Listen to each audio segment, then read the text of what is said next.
good old Harbor Freight motorcycle jack that I use with my Harley is perfect for a lot of the maintenance that I have to do on the Slingshot.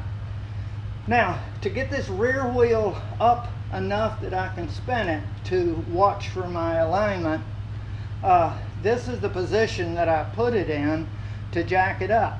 Now you have to watch that this does not hit the pulley. It's a close tolerance, but if you line it up just right,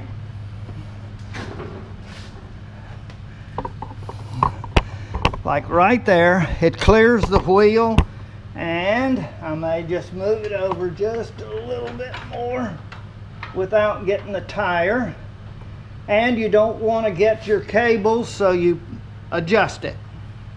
And you can do it. Okay, we're going to jack this baby up. Notice I'm watching carefully that I don't grab any cables and that I miss the tire and miss the pulley with that bolt. Also, you want to chock the front wheel. Okay, I'm going to make sure I do that before I lift it up.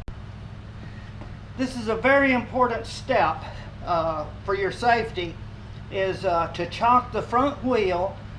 You could do it front and back because you don't know which way your vehicle is going to roll, and you do not want it to roll. So we put this behind one wheel and in front of one wheel in the front. Okay, see if we can't get it. Now this part of the video shows what it should look like when it's jacked up.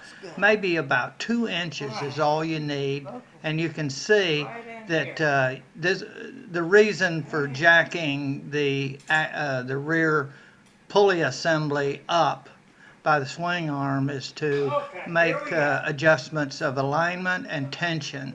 So this is how you do it. Good luck. Spin.